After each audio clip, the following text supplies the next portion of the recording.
In this episode 98 of the Encourage and Inspire podcast, today we're reunited with a familiar face to the podcast, a creative powerhouse who's been on this journey with us before, the one and only Chris Mr. Watt. Now, if you've been with us from the early days, you know Chris isn't just another guest.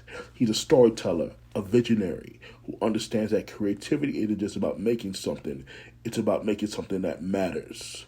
In today's episode, we're diving deep into the heart of what it means to be a creator in a world that's constantly changing.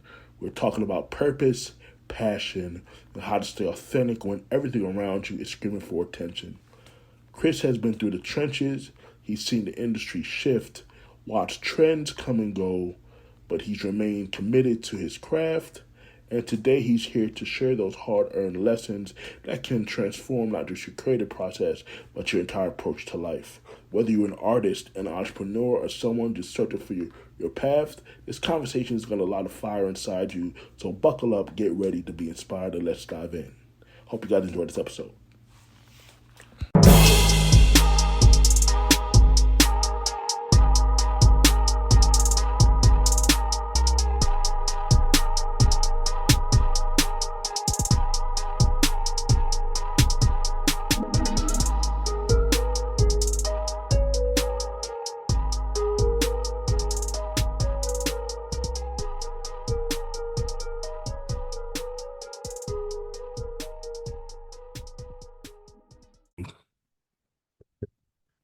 Hey guys, welcome to another episode of the Encourage and Inspire podcast. This is episode number 98, and we got a repeat guest. He's been on the podcast before, early in the early days of the pod. My man, Mr. Watt, Chris Watt in the building. What's up, bro? What's going on? We're gonna spin the block. Yes, I, sir. I was getting ready to start my series calling it Spin the Block on the podcast from the COVID days. Feel like an old man saying that. Yeah. But I See, I, I do want to catch up with people, right. after we went through all of that and see where we at today. Facts. Yeah, man. I think you were like episode 4 or 5, like early on in the Single pod. digits. Yeah, I think so. About to hit Okay. triple digits. That's Right. what's up, man. Celebrate that. Yes, sir, Big man. time. Yes, sir, man. Yeah, bro, but like you said, welcome back, man, by way of Chicago, but living in Ohio. You in Ohio now? Yeah, I'm still in Cincinnati. Yes, sir. Raising my children. Yes, sir, man. And we are, it was a couple of months, no, a couple of weeks from Hall of Fame at Full Sail University. Yeah, You know. we're about a month away. Like it was a month ago. Like this Oh, week. oh yeah. Yeah, Man, today's the 12th. It was the 9th through the 14th. right. Yes. Yeah, man. What a great time. What a great time Yeah. as we have every time. I mean, every time I go, like I always have a great time each year for sure. Yeah, I feel like they did a lot for alumni that I hadn't seen before, like with our own, alcove, and it was geared towards everybody throughout the tenure or time attached to them. Versus it being student centric. It's nothing wrong with it being student centric because we've been there, done that, right? At this Yeah, point, yeah. but it was nice to see that part to where they had plenty of stuff for us to do and get in where we fit in on. No facts, man. Facts. I like that they did that, man. Yeah, because I mean, when they were inviting guests back, alumni back, because that wasn't always the case in the Hall of Right. Fame. I know when I graduated in 2015, they wasn't necessarily always invite. I think they started inviting alumni back around like 2018, 2017, or 2017, 2018. I think is when they started inviting like alumni back. But that was still more of like, you could come, but really the panels were like you said, current student centric versus, you know. Yeah, and alumni. I got to go before I graduated, so Yeah. that Oh yeah. experience I've been to was several of them. Before like at least a couple before I yeah. graduated. So you had a couple before you graduated, then the rest have been post your success. And I would say it's fairly easy because you right around the way. Oh yeah. Well, I remember like when I started my first month, I think it was Hall of Fame 4. Oh wow. So that was like Marcella, Chance Glasgow, and whoever else, Joy Morelli, you know, Yeah. yeah, great group. But Did you know it was Hall of Fame then, like when you first started? I couldn't imagine being no, a I student don't when think it I did. I think started. I just started, man. Like, yeah, I don't think I knew. I don't think they told us when we started that like when I my month that I started because back then it was they had Hall of Fame in February, Oh, okay, got you. So And then that's that was single digit days, right? Now mhm, we just passed 15. That was mhm. crazy. Yeah. Wow, yeah, A lot of people. for sure, man. That was just I like had a question. You go might ahead, have an answer to this. I was saving this one. go How ahead. many people in the Hall of Fame that have made it to the Hall of Fame in Full Sail were online students? I don't think they have any. I think I don't think everybody that. was on campus. Yeah, I don't think they have any that were actually online. To be Yeah. that's a good question. You know what I'm You know saying? that eventually it's gonna have to be somebody. Yeah, If it's not, like that'll be yeah, yeah, because yeah. it still matters, right? I know they don't Hmm. have that same tie with you, so to speak, because they don't pass you in the hallway. Hmm. But staying active in this digital world that we're living in now, like pivoting to what you do globally, right? Like that's a digital connection. Yeah, So yeah, yeah. for real, I'm thinking about, I'd like to make that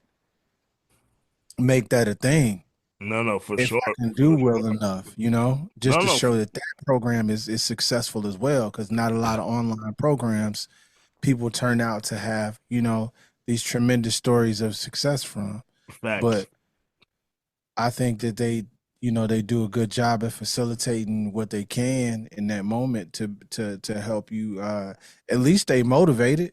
Right, right. You No, cause know, it's hard. It's definitely hard, man. And yeah, then and obviously, and they do that. They invite you. Cause I know you've been the featured panelist on a few of the virtual you call it the virtual meetups or whatever. yeah. Just one, honestly. I just Oh, go to okay, all of them.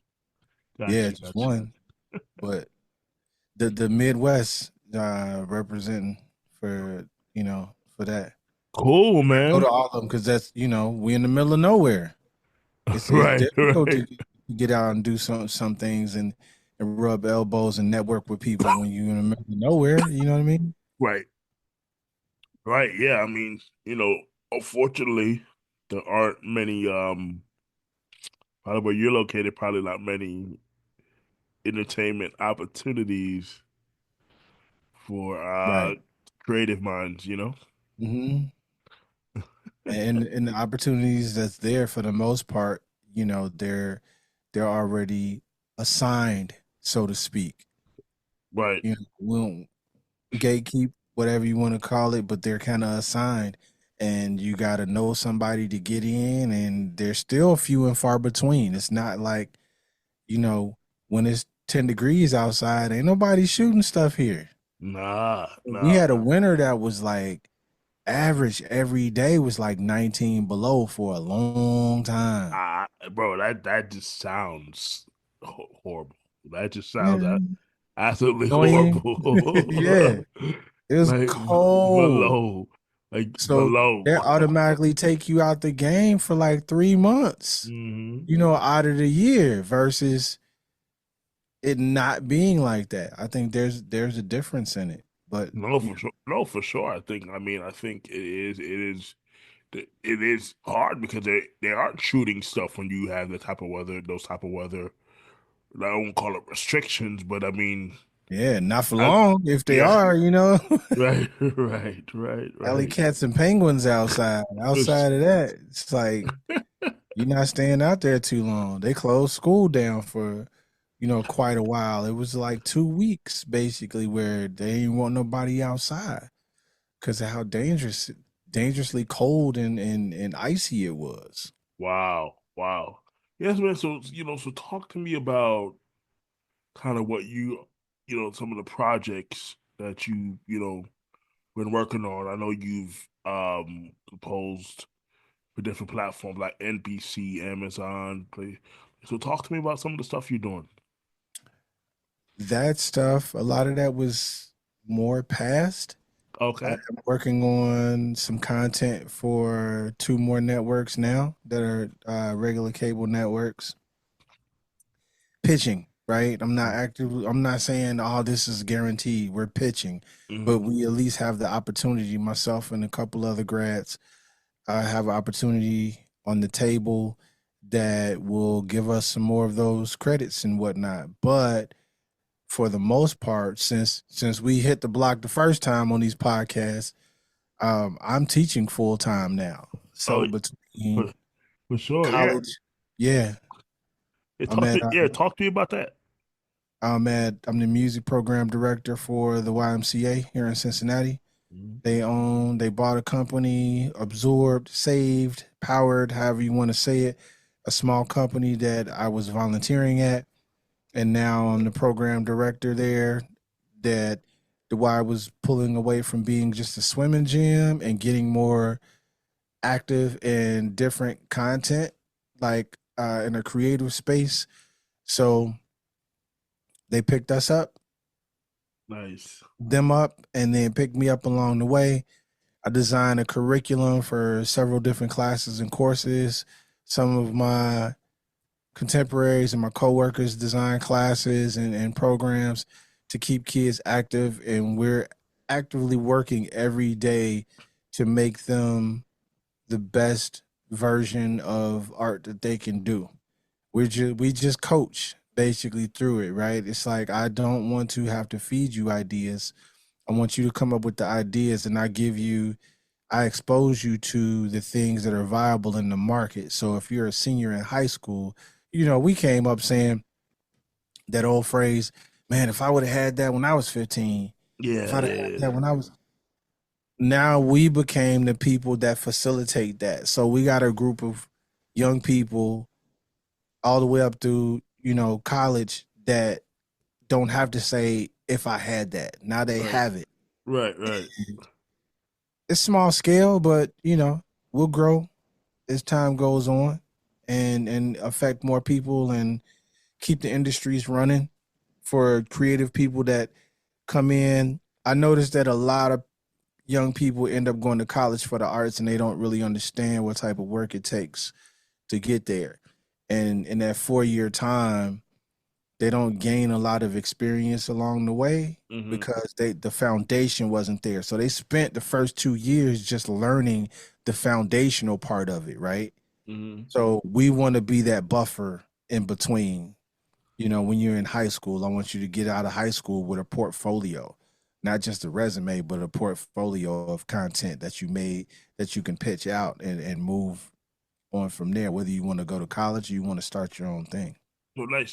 So with the Y, so you're touching kids, but in high school in those programs, right? And then you also I'm teach reaching that. kids, not touching kids. We got to I'm edit sorry, my bad.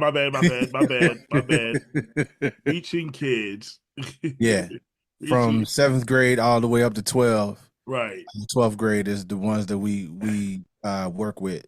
and then you're teaching at the college level, and so it's two separate kind of it's Yeah, two, then I two teach. I'm a music professor at Xavier University.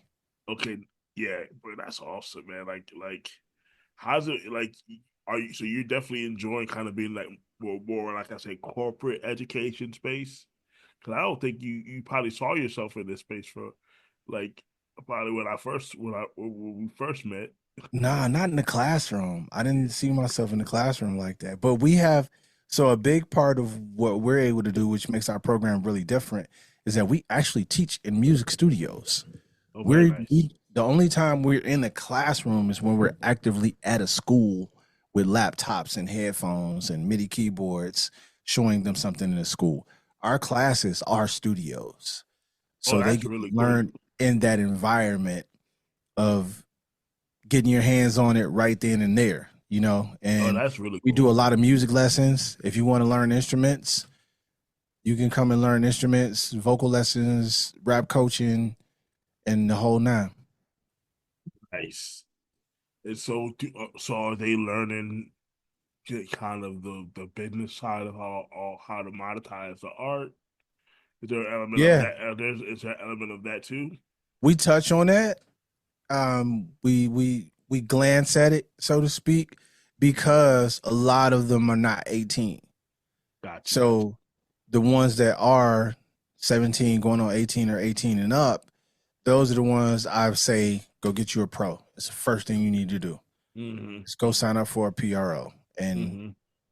then I'll show you what it looks like to start building your catalog to Right. protect yourself, on that side, right? Right. Just Right. Right. even it's just the writer side, the songwriter side. Even if you never get a spec of publishing, even if you never get that, the writer side needs to be covered, and Facts. people need to see that type of thing in order to understand that you're serious about this. Even if it's a part-time job, it's the funnest part-time job you're ever gonna have. Right. Right. Is Right. writing songs in your spare time. You know what I mean? Like, Right. Right. Right.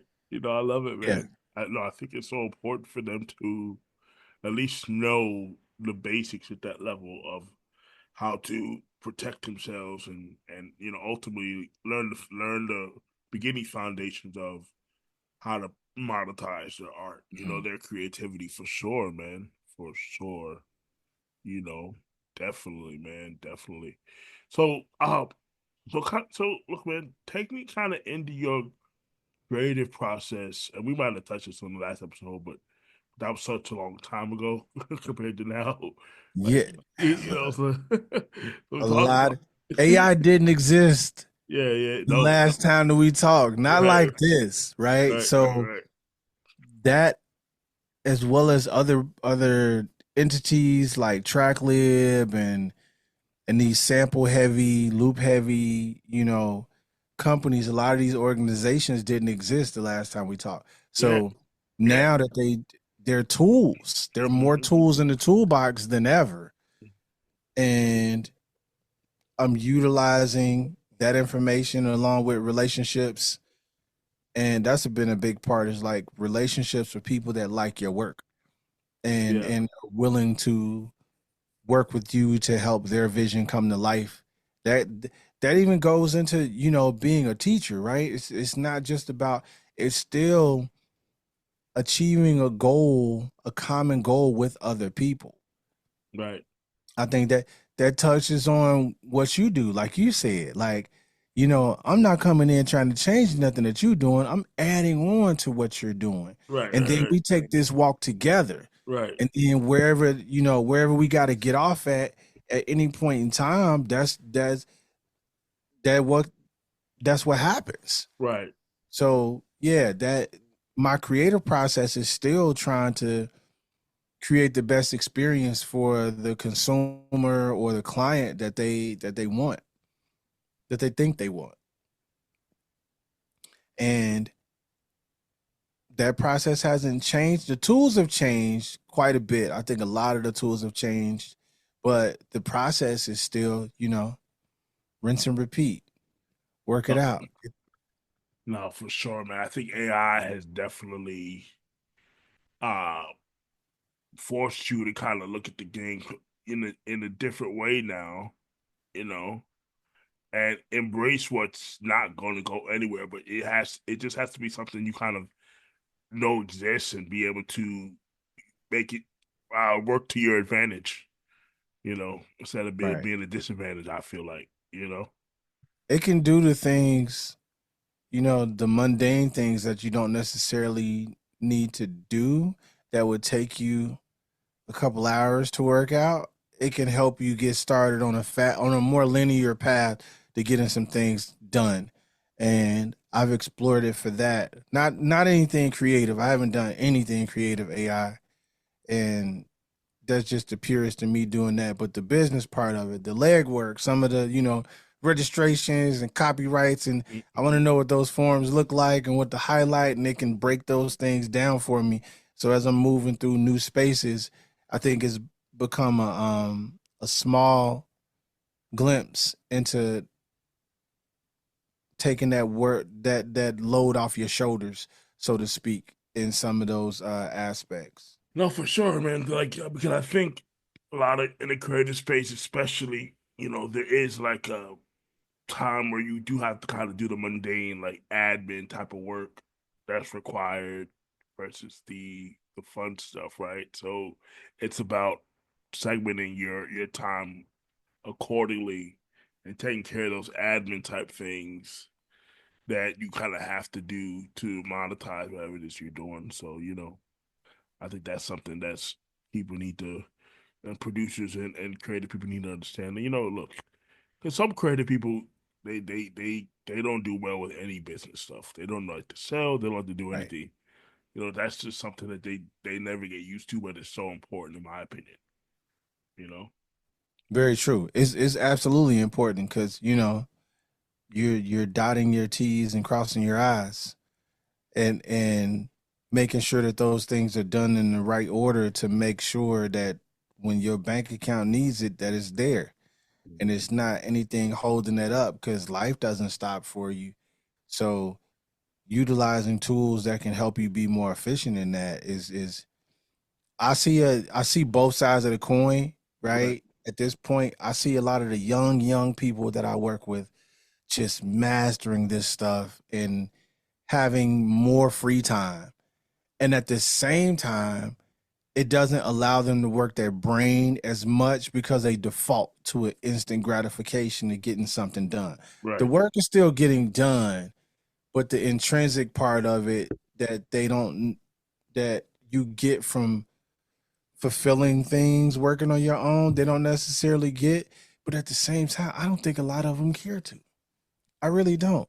I don't. I think that they feel like it's overrated, and then I get the older ones that are like, nah, the whole way, right? Like, nah, I'm not doing that. Yeah.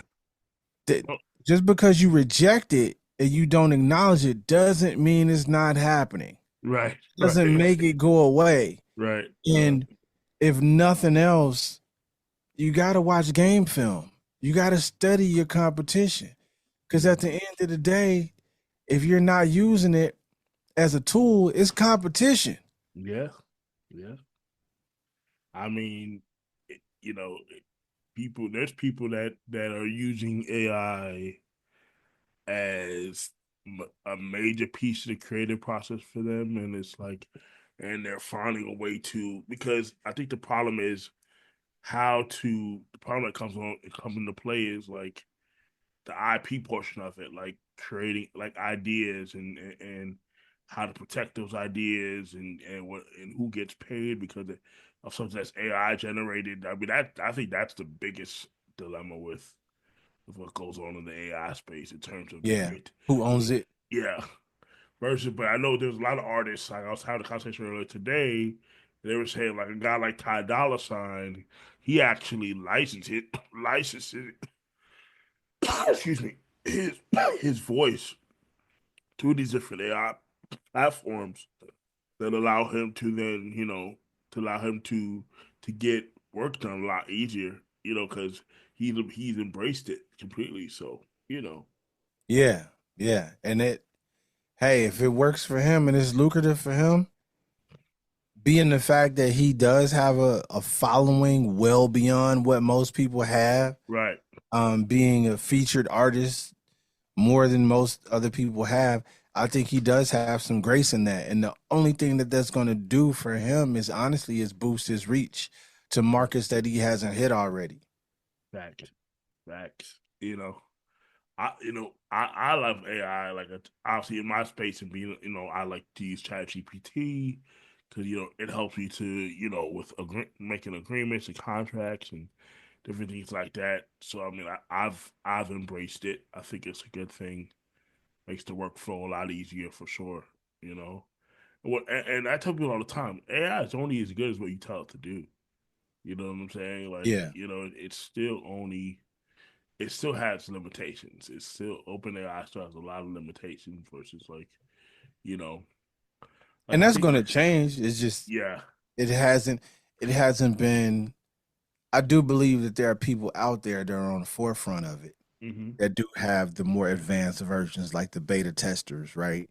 And we'll see that in another 6 to 9 months. We'll see the new whatever it is between the AI assistants that we have turning into agents, and then they can do multiple tasks, like they can follow through on what's on your calendar. They're already Right. working on that type of stuff. So that's an interesting dynamic. No, Um, for sure, man. I mean, I know in China, and at the time of this recording, there's a lot of things going on domestic globally in terms of the U.S. versus China. But I saw that they are going to be making a requirement to have kids start learning about AI as early as 6 years old. Did you? I don't. Did you? I don't know if you. I don't know if you saw that. It's like because they realize the power of it, And so that I guess for that, and it just shows how how tech advanced they want to mhm. be able to create opportunities for young people, as early as that age, at 6, to be diving deep into that space. So I mean, it's wild, man. I think at this point, from where I'm at, Hmm. hasn't this statement has not been endorsed by anybody, sponsored by anybody. I do feel like other countries are having people lean into AI to have a better quality of life outside of work. Yeah. I also see currently, and I won't go into detail about Hmm. it, not on record. Like Hmm. there are people that are using AI to get things done faster, and in a Western society, they're actually piling more work on you to have you do more work. Not saying, "Are Mm. you good for the week and you can go home because we're okay." They're just using it to derive more opportunity so you can keep using it and you can get triple the amount of work done, you know, but twice the capacity. That doesn't make sense to me. That part is baffling. It's like, why are you telling me to use tools that are making me more efficient, and then you want to cut my hours because I'm done with work by ain't that what you told me to do? Yeah, yeah. And then should I not get paid for completing the work? Right? If we're Hmm. doing it based on time, then time and quantity don't go together. Yeah, that's real. That's true. That is very true. So I just from where I'm sitting at, it's like I'm seeing that happen, that part of people using it, and it's not lightening the load on what they have to do. It's not shortening their work day. You know Hmm. what I mean? Like we can still go to work 5 days a week. You just ain't gotta go 8 hours a day.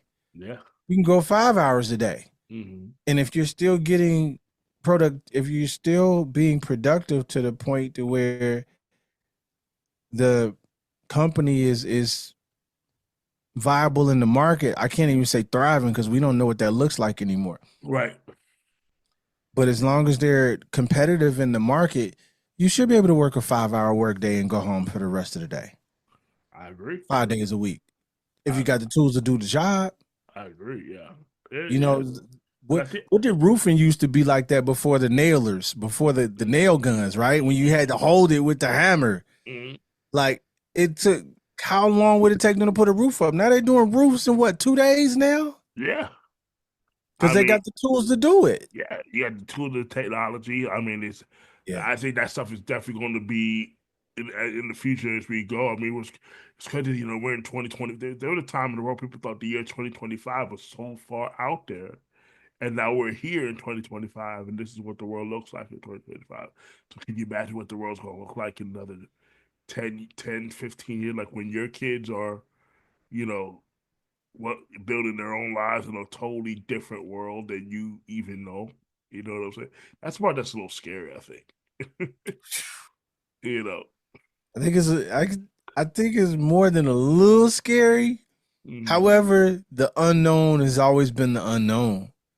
You right. know, we're old enough to remember it when Prince sung about 1999. Yeah, yeah, You yeah, know, yeah, people thought when the clock hit on the 2000s, yeah, yeah. the microwave was gonna blow up. Look, my freshman year of high school was 99 2000. So the Columbine shooting happened in April of 1999, and I started high school August of that year. Wow. And so That when had I to be a go yeah, ahead. and so I remember when because so at my high school we had a ninth grade center. So we had our high school was ninth to 12th grade. So Columbine just happens in April, and I start school in August. Man, people were going crazy. Like I just we had to have school IDs and all kinds of things happening. you know, but I that was a very different it's time. very different, right? It's a very You different know, time. Very but different time. the uncertainty of the unknown is still we're in the next phase of that, right? It's Yeah, like now, I don't know. I don't know. And that part is and you can't even think of like here's the crazy thing. The craziest thing is that the consumers don't see it. yeah, yeah. They just know it exists and that it's going to develop. The creatives, hmm people who create things, hmm see limitless possibility. Yeah, yeah, And sometimes it can be beneficial, other times it's going to be detrimental, yeah, yeah, yeah. based on how that tool is used, right? Like hmm you could use a bow and arrow to get food for your family, but you can also use a bow and arrow to neutralize a threat. Yeah. It's just if you get my drift, like No, I get it. I get what you're saying. so it's just man. It's wild when you think about it, man. I mean, somebody was saying the other day, you know, that you know that how when they did Star Trek: The Next Generation, cause this was a political show I was watching, and she was one of those people that says that Bill Gates said that he believes that AI is going to take over the main like for instance like in people who go on to school, speaking of education, right, people who go to school to teach in education, like those jobs are going to be taken over by like you know it's going to be taken over by AI, artificial intelligence. That's scary because it's like if you're in college, Bill Gates said within 10 years from now he expects you know AI to really take over spaces like healthcare, education, and what happens with those jobs? What happens with those people that's what they did for so long or what Mm-hmm. they want to do, and now those jobs are being taken over by a computer who is efficient, who can do things, because when you have those type of you have That computers don't clock out. that don't clock out, right? It is kind of scary when you think about it. And her whole thing was, she says she feels like America should have a universal healthcare system because it's going to look different because those people who did those type of jobs are not going to be able to have those type of jobs anymore because AI is going to take over those jobs. And if I'm a business, if you're a business, of course they're going to go with the more efficient, whatever's more efficiently going to get the job done. So that is very scary because before there wasn't a timeline on it, but now there is. Like people, when Bill Mm. Gates is saying he sees it, that's not that long away. That's not that far away. It's scary to think like what the world is going to look like. As great as technology is, what's going to be the need for humans to do certain things? Now there are certain things I think, especially in music, that the human element can't just be replaced by a computer. Take the emotion, but other parts of everyday life, it is scary to think that those jobs may no longer exist. I mean, going back to college, like my mom, her college, she wanted to be a nurse, right? But she went to college back in the '80s and her degree was secretarial science, bro. Like, I mean, that's stuff that they were.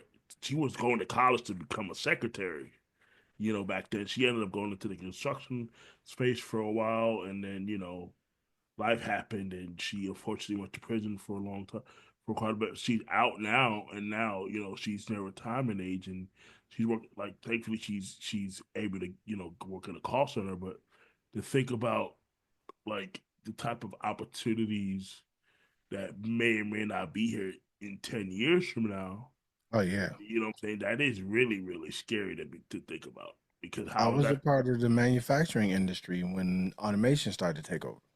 Mm, That's what led me to healthcare mm, was automation into factories. Like when they started getting tracks and barcodes and forklifts had cameras on them, the mm, forklifts could go move that stuff by themselves. They didn't need a human to drive it once right. they got that part done, right? Like that's one of those things. And then it took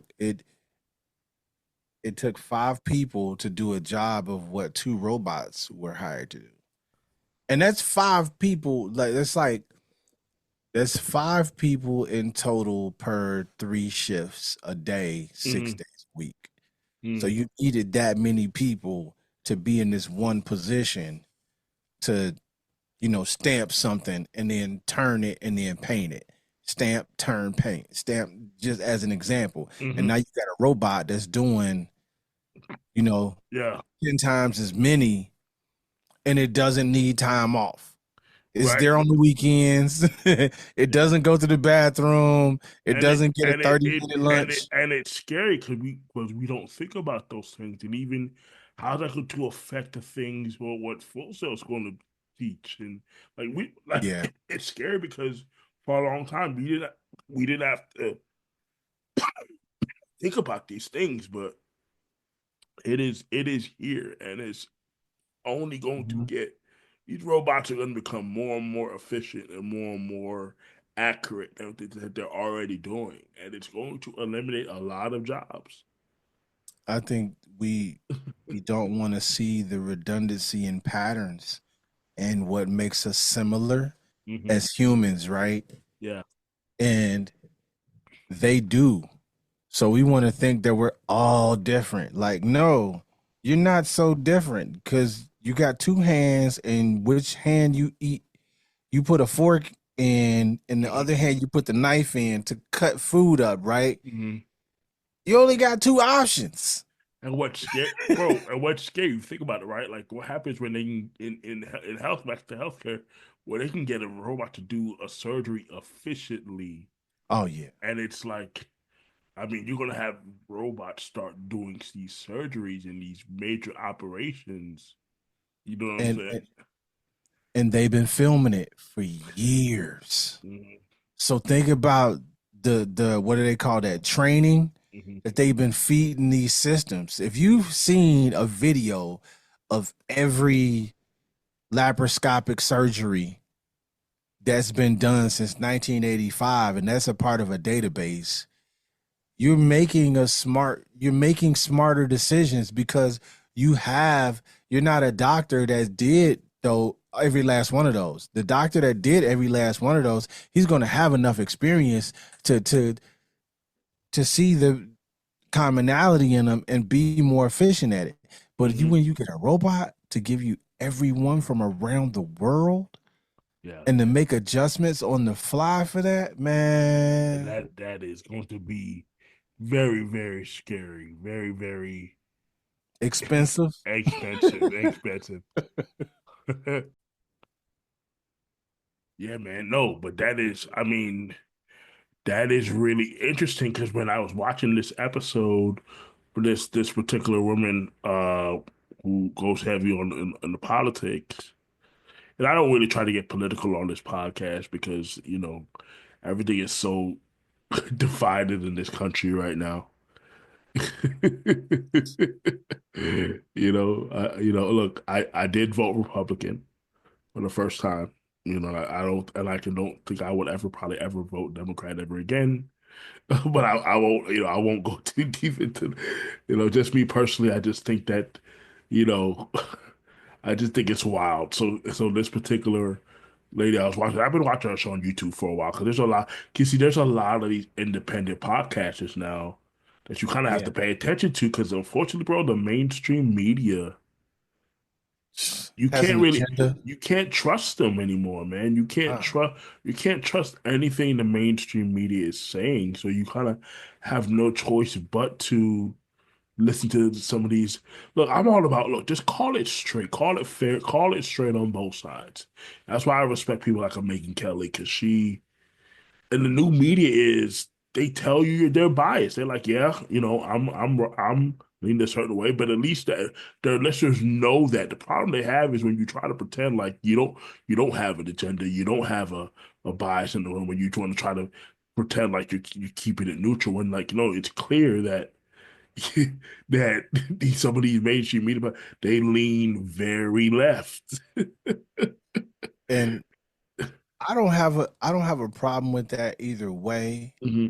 As long as, like you said, as long as you're delivering factual information, Yeah. right? And even in that factual information, me personally, just like anything else, like I'm consuming an album or a movie, Okay. my experience in consuming the same, let's use the Falcon Captain America movie. Okay. There's mixed reviews on that. Yeah. A lot of mixed reviews on it. And I feel like personally, since I watched the TV show that led up to that, it felt like a continuation of the TV show. Okay. That's my experience watching the same content, right? Anybody else's can be different based upon their geographical location, what their needs are in their personal life, who they have to take care of, and what their age is. Right. I can't hold you for trying to do what's best for you. Yeah. Yeah. I do believe in, flat out, I do believe in the phrase do no harm, because some things that we live in an outrage culture. Somebody wants to be outraged about anything you said, no matter what it is. Like, Right. your hat is too red, your shirt is too blue. Right. Right. Right. You're gonna have those people, right? Hmm. However, the other part is like the sensible people that are out there is like, I'm not trying to do harm by gaining things that my family needs or that's on my agenda. Hmm. If I do feel like I have to railroad somebody or run or throw somebody in front of the bus, however you want to say it, Hmm. I have to gauge what that is, if that's real in the first place, or if it's just a distraction or deterrent from where I'm supposed to be. If you're on Hmm. the opposition to that, I gotta treat it like we in the Super Bowl. Hmm. If you win, you win. Hmm. It If Hmm. you don't, you don't. Because at the end of the day, no matter how much we think we can control, the human factor can never be accounted for. It can change at the blink of an eye. That's true. You know, That's very true. That is very true. so holding on to stuff, shout out Angie Stone. Yeah. Yeah. No, nobody saw that coming at all. That Like, was, I mean, that was so sad. I mean, if you go back to that situation, I mean, she's in a Sprinter van all the way to the next show, right? And how is it that, okay, there's 9 people apparently in the van, and she's the only one that passes? yeah. Like, I just, it's just so sad, man, because it's like these people, they do what they love to do. Look, she loves to tour. And she's living her Mhm. life. She's living the dream still at her age, and at And 61, at 60, and it's just sad because it's like, man, you know what I'm saying? Like, my and heart is just like, wow. all the speculation we can make about that, Hmm. it just changed everything for that dynamic in the blink of an eye. Hmm. And then we, also things get put into perspective when they hit your front porch. Yeah, yeah, they do. And we're dealing with a lot of people in the US that these things have never hit their front porch. Hmm. Therefore, they don't have a sensitivity towards it. They don't have a they don't even they're inexperienced. It's Hmm. weaponized ignorance. Hmm. And that's just that's just my personal take on it. It's like, it doesn't have to be like that. Hmm. There's a give and take, there's a compromise, and if you work towards what you need to work towards, and still have the policy of do no harm. We have too many people in power and in positions of authority and Hmm. just outrageous amounts of money that don't live by do no harm. They Right. Yes, true. We can get further without that. We Yeah. really can. Yeah. And like you were talking about the teaching kids at 6 years old about AI, right? And that's what they're doing in China. In China now, like they're trying to basically set those kids up for an advantage, to be able to compete. You also got to realize too, right? China is way more technology advanced right now than we've ever been. They've always been ahead of Well, us. they But have less distraction too. yeah, yeah, yeah. We distraction is on the forefront in the palm of your hand 7 days a week.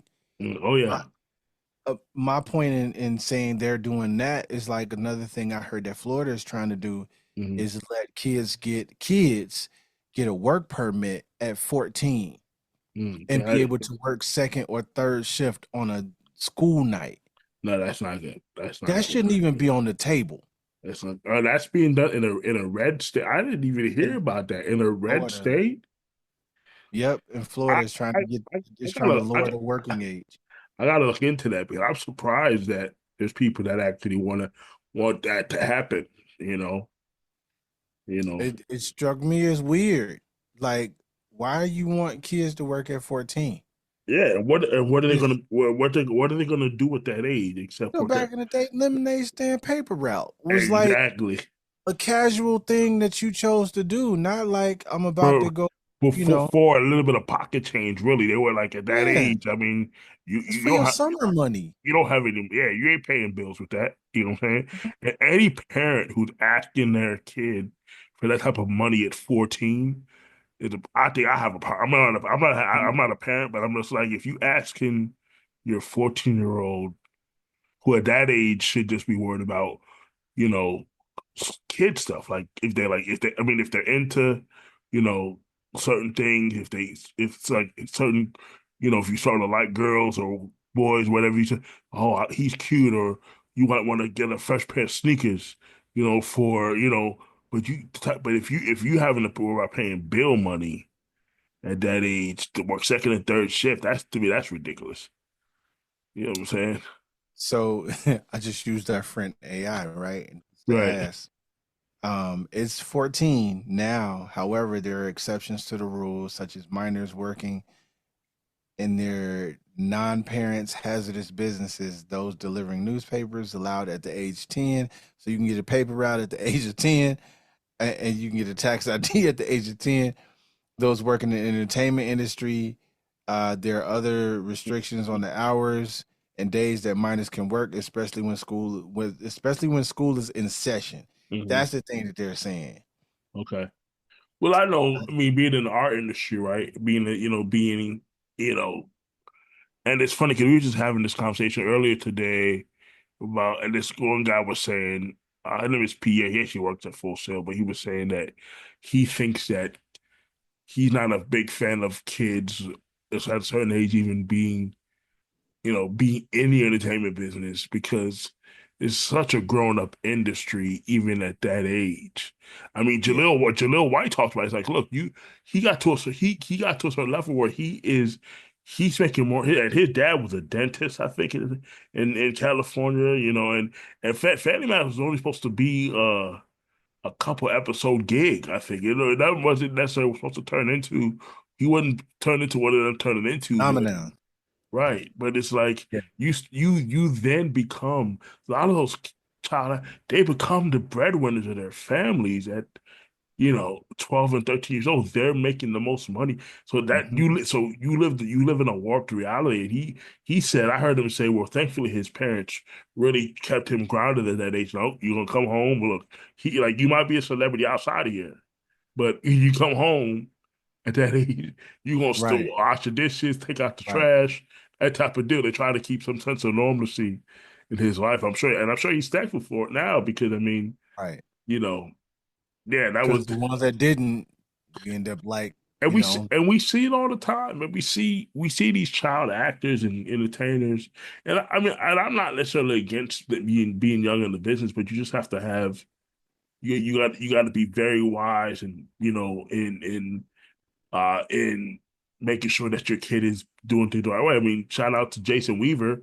talks about that he's thankful that his mom knew the business Oh yeah, because he was he talking had the about best where deal ever. yeah, when he was talking about what he was doing when he sang Lion King for Simba, he said, and so what he did was, I believe, because they wanted to just give him a flat out fee and him be done. He said, "Nah, it's like I will take less now, but I want to have those. I want to have that Percentage. residual right Yep. forever, basically forever." So he's still getting a check from that from Oh yeah. something he did in 1995 As a as a kid, kid, and crazy royalty. he's probably close to you guys are probably around the same age. You know what I'm saying? I think he's born in '79. You might be a couple years older. You know what I'm saying? Mm-hmm. Yep. But I mean, he's still able to get paid from that even to now. But he's thankful that his mom had already had some industry He experiences, worked the deal. and Yeah. she was already in the business. So, and see, and even you took people like Brandy's mom or like Usher's mom, where they quit their jobs to learn the business of entertainment. Mm-hmm. You know what I'm saying? And I'm sure their kids are thankful for it because most stage parents don't actually learn the business. You know what I'm Honey saying? boo. And right, and it's all emotion and no business. As they say, you can't make business decisions off of emotion, right? Or based out of emotion. So Hmm. yeah, I feel And you then, those some of those uneducated family members, they turn into dependents. for sure. And that's it. They're like, you're gonna continue to do what you do, and you're gonna continue to feed whatever dream or whatever Mhm. I have going on because I did this for you up until this point. But that's Right. what you were supposed to do. And we see that happen a lot in professional sports because Yeah. you know these these these athletes become very successful, and look, it's happening in the NIL era now because you have kids in college being able to afford to be able to buy. Travis Hunter's not even in the NFL yet, and he can already afford to retire his mom. Yeah. Retire his. They can afford to do that in college at 20 years old, at 21 years old. You know what I'm saying? That's something else. They're making a type of money. You know what I'm saying? Yeah, it is. We live in a different time now. And it's scary though, and it's very scary because you're giving these kids a shit ton of money, and they're not really prepared on how to handle that, and Look, I'm yeah, I'm looking at it from a vantage point as well. There's a lot of kids that they're feeding out to that football field. There's a lot of kids that yes, they feed. yes, they are. I'm in the high schools every week, right? Okay, So okay, yeah, I'm seeing the ones in track and basketball and so forth, and it's a lot of them. And mm, I'm not gonna bust y'all bubble, but not all of y'all gonna make it. right. That's true. That's But real thought. and That's real and thought. I wish they would harp on the academic aspect of what a plan B looks like, Mhm. or how to use sports to pay for your college for free, Yeah, yeah, but yeah, get your academics together. yeah, They know these kids. There's some boys out here bigger than me. There's some boys bigger than Tremaine out yeah, here at yeah, 17, 18. And the yeah. first thing they want to do is put a basketball or football in their hand. And Right. these kids can't read, count, color, nothing. And That's but just that's so from true. stature, they see them as a meal ticket. It's very sad. Michael, I got a question for you, real quick. Like, Go how ahead. Go ahead. do you think that as we're going through this transition of tools changing and abilities and people being, where they are so siloed individually, do you feel like that it's moving at the same pace that it was a while ago, or do you feel like that pace is actually accelerating? I think it's accelerating because I mean it's just different now. I mean, going back into like I said, you know, into sports mostly. I think if we try to put it back to music, I mean, the thing with in the music in hip space is like this is still a very, very expensive. industry to be successful. You're To probably sustain. yeah, you're probably going to be easy to sustain in an athletic space because it's a little bit more predictable. Still very difficult, but like you said, most of these kids will not. No, seriously. Look, cause when I was a team manager for my high school team back in the early 2000s, right? Like, and my coach at the time, he used to always say this stat. He was saying this back in 2000, back in like 2002. He said, you take 100 high school seniors, no matter what sport they play, 0.08 would go on to play college athletics. Out of that 0.08, he said 0.01 would go on to play pro. And he was saying this back then, 23, 24, 25 years ago. And it still holds true now. I mean, hell, you got guys that are playing, and this is why, going back to sports, this is why University of Houston was able to beat because you got guys in their fifth or sixth or seventh year of like you are a grown man playing against kids. I mean, if you're Against a 24, 19 year if you're old. You're like 24, 27. you're supposed to beat them. If you're 24, 25, and that's why I think the transfer portal is really and the NIL unfortunately gives kids this false sense of oh like no, you look you gotta go get a job, bro. Like you're done. Like you see, if you haven't made it by 26, still having these you probably need to go think about doing something else because I mean it's becoming ridiculous. You know what I'm saying? But if I'm a It don't take coach, that long, no, huh? because no, but you got to think about it from the coach's perspective. Of course, if I'm a coach, because who it really messes up is these high school recruits. You say because they're not getting looks. Because if I'm a college coach and my job is to win games, right? Well, I'm gonna take the older, more uh battle tested guy that's been around in this fifth or sixth year, you Mm. know, versus taking a high school a college freshman that's 19 versus someone I can take someone that's 24 that I know's been through the battles that can win. Yeah, it's definitely messing it up for the high school recruits because coaches just don't want to take young players anymore. So yeah, it's definitely Kind of accelerating the definitely, process. because like you said, some of these kids is they ain't good enough. Just like with me, just like with in music, like bro, everybody ain't meant to be a superstar, bro. Everybody's not gonna be a superstar. You've been And saying that for no, years. it's true, bro. Everybody's not meant to Sure. be. It's I know people hate, you know, because I think the term creating super, yeah, the major labels do it, but it's like because they have the capital to do it, but most artists will never achieve that, you know. But you can be successful by just again finding your audience and serving them, and your age don't even matter no more. Like age doesn't even matter anymore at all. Like You if can you, still be successful without yeah, being famous. exactly, What you're not chasing success, you're chasing fame at yeah, that point, right? Like, and fame is fleeting, bro. especially today. Yeah, it's fleeting. You know, You know. you're one viral video away from somebody taking your shine. Like Hmm. the kid that, can I pet that dog?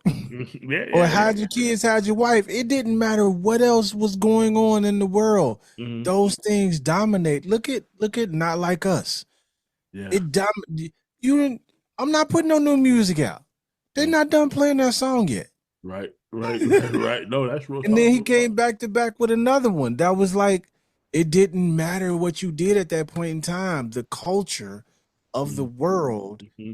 in entertainment was pointed towards the Super Bowl, was Yeah. pointed towards the halftime show, was pointed towards whatever that was.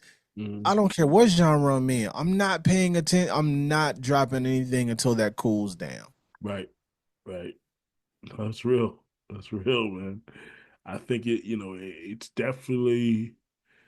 definitely crazy now. I mean, it's definitely Yeah, I still think it's I think it's still a really good time to be in the industry if you understand what the rules are, how to play. If you understand how to do what it is that you're doing, how to leverage, social media, how to leverage. And I'll say this too, though.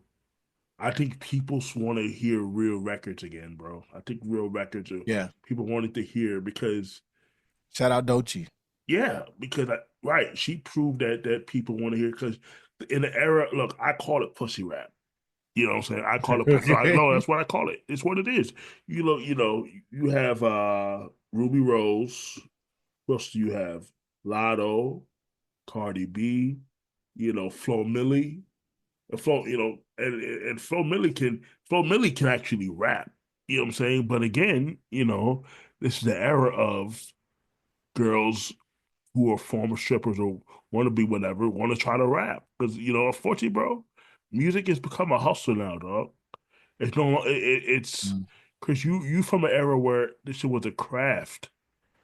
Oh yeah. It was a craft, and I don't think it's I don't think for a lot of people coming up anymore that this is a craft anymore. This is like a drug. It's like the drug game. Like I'm trying to get a quick lick Well, and get out of here.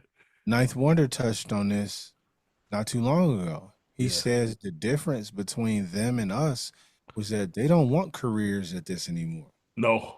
They want to get hot and go viral, and then they're done with it. Been there, done that. Yeah. Yeah. We Yeah. still trying to be like, yo, I need a 401k making, doing No. what I want to do. No. That's real talk. That's real talk. That's it boxes up what you just said, like in a Yeah. nutshell, just to Yeah. be like, yo, they don't want that part. And They don't want the grind. They don't want the grind of it. They don't want the the hours, the 10,000 hours of the grind of it, right? And the craft of it. And it's really become a hustle. And you have people who really truly have no business being in the game. Neo, let me see if I can pull it up while we're talking about it. The short Neo talked about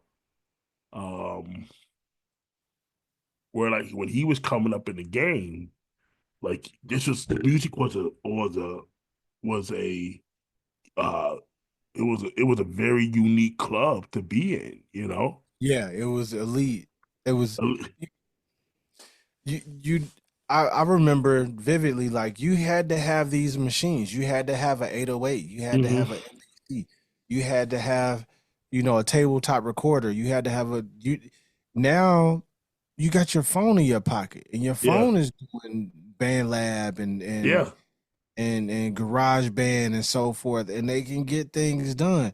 And these are all handy tools to have, but you're sidestepping a lot of the things that makes, craft beer versus Bud Light.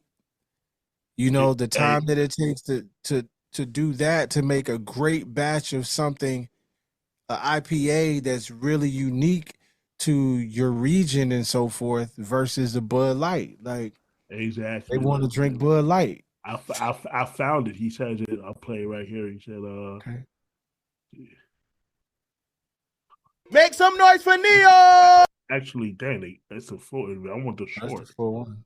It's a short. I wanted to get the short part of where Yeah, I he. saw that. It looked like it had the Yeah, short look, up. Music it and the is. music industry used to be like this small I don't think we can. I don't think we can hear that. Can you hear that? I can hear it. Yeah.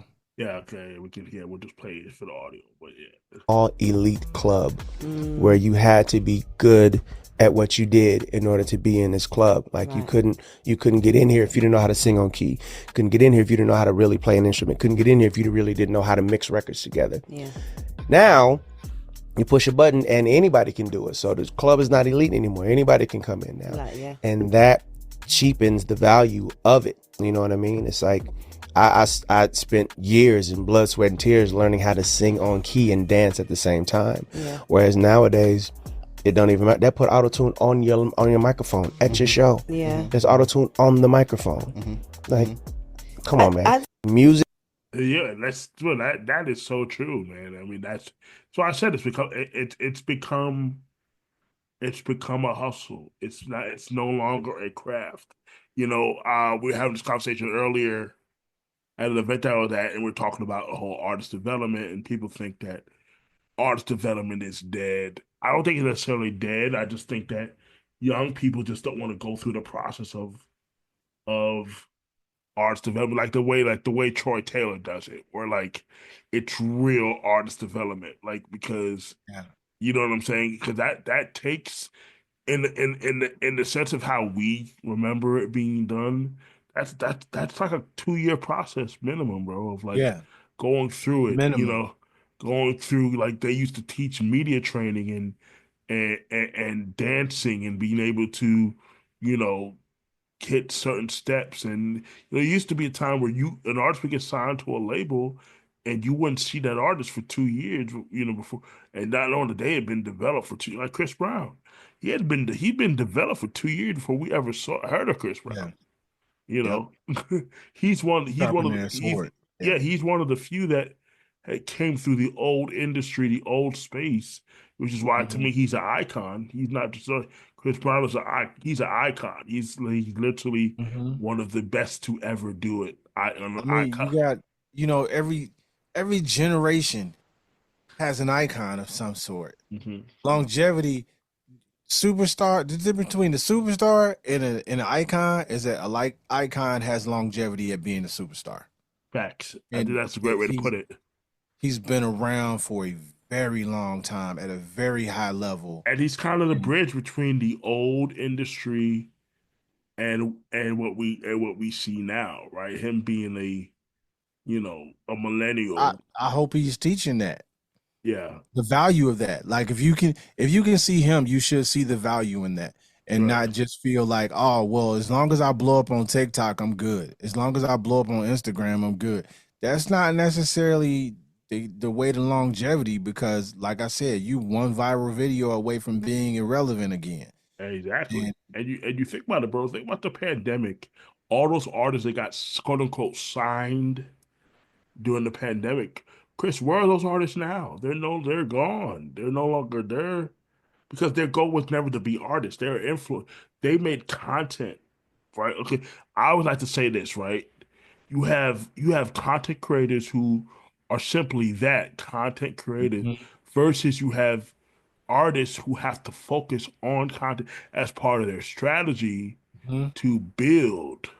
But what was happening to build a fan base, right? But what was happening is these labels, because again, they want to sign people who have crazy numbers. But mhm. those artists who have crazy numbers, their goal was never to be an artist. So that's why they don't have that natural ability to command the stage, because that's not what they're there to do. They make content on their phones, bro. Like that's Yeah. not. And so I Short think, form content. yeah, Like you got a minute 30 of great content. That's a big difference than putting on a 2 hour show. exactly, exactly. And I think Yeah. that's where a lot of the labels what they did during the pandemic, and also too, bro. The truth of the matter, this shit's rigged, bro. The labels have back end deals with Spotify. It's rigged, bro. Like Mhm. they've typed. This is why you see the Spotify royalty rates being lower than like getting paid as much money, because they've already rigged the game, bro. The Stay record, independent. the major labels have rigged the game when it comes to streaming. You're not Listen going to to, Durell. no, Just you're just the key these days, bro, is really simple. You gotta be able to go direct to your audience. That's the only real way to sustain yourself, is being have the ability to go direct, because resonate with an audience and build it yeah, organic. I mean it's the only really way to touch the people. Like I said, if you understand, if you it's the biggest thing too, bro, is having data and information. I think Yeah. that's where a lot of artists don't realize their power. Like, okay, if you go out and perform at a show, that show's not over till you get off the stage and you shake every hand you can and introduce yourself to every. Sign every Yeah, picture. yeah. If it's a room of 50 people, then you need to make sure you've run and introduced yourself to every single person and Yeah. gotten their information, because that's the only way you'll be able to. You got to be able to have the data to show people, no, I can put From people city in. to city. I can put people in the room, right? And I know who these people are. I know who they are. I know how to get a hold of them. I think that's where a lot of artists, they have great social numbers, but they don't necessarily migrate those people off social media into a space that they own, right? Into a CRM, right? Which is a Right.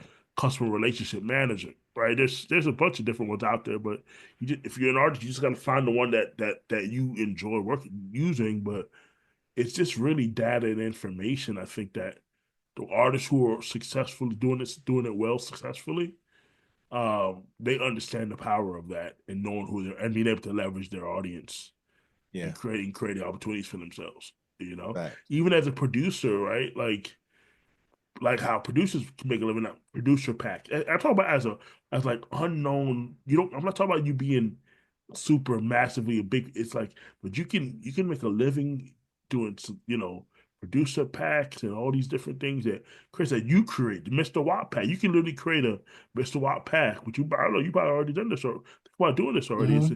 It's creating something that's uniquely yours, branding yourself online about it. People will if it's good, people will purchase it. If you If if it if it yeah. fits their agenda, if it fits, their style and feel, that's a lot of um it things just matching. Things just it's weird to say, but it's always like a relationship. It's Mhm. always what's going to fit what you need at that point in time. So Right, absolutely. right, right. Yo, I'm not gonna hold you for the night. We got to get ready to wrap. Yeah, I gotta yeah. get up and do some stuff in the morning, man. I thank you for spending the block with me again. For sure, man. This is a whole lot of fun, man. I'm glad, and I'm looking forward to coming back on your platform soon. Yeah, And we're gonna boot it back up once the semester gets over. That's another thing. Like my time is, whew, it's hard to come by teaching in two different capacities no, but right no, now.